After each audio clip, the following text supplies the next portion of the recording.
Saan tutungo ang mga habang patalikod naghihingalo? Ang lapis na ginamit sa kwento nating naudlot. Bawat buklat ng aklat binabalikan,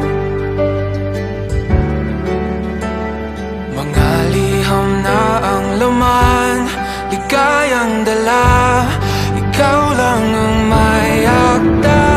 Sa lahat ng pahinang sinulat ng tadhana, ikaw at ikaw pa rin.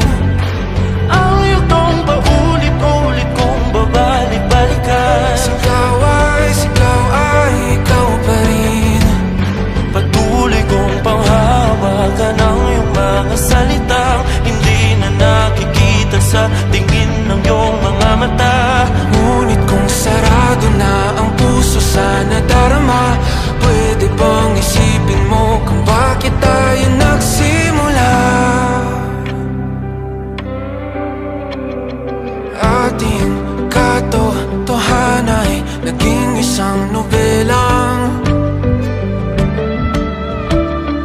winakasan ng pagtutudang di na nalabanan. Nais na maramdaman muli kung paano isulat ang pangalan mo. Ngunit bawat letra'y mahirap nang iguhit, dahil binubuo nila ang iyong mga pangako.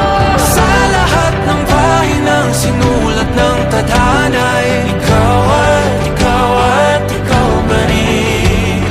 Ang yugtong paulit-ulit kong mabalik-balikan. Sigaw ay ikaw pa rin. Simula sa wakas na di matuklasan, pabalik kung saan di na natagpuan ng mga matang nakatanaw sa umpisa ng yugtong di na sana naisulat pa. Simula sa wakas na di matuklasan, pabalik kung saan di na natagpuan ang mga matang nakatanaw sa umpisa ng yugtong di na sana naisulat pa. Sa lahat ng pahinang sinulat ng tadhana, ikaw pa rin. Ang yugtong paulit-ulit kong babalik-balikan. Sigaw ay ikaw pa rin. Patuloy kong panghahawakan ang iyong mga salita, di na nakikita sa tingin ng iyong mga mata.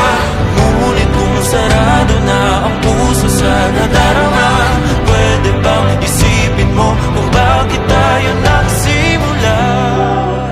Na di matuklasan, pabalik ikaw pa rin. Ang mga matang nakatanaw sa umpisa ng yugtong. Sigaw ay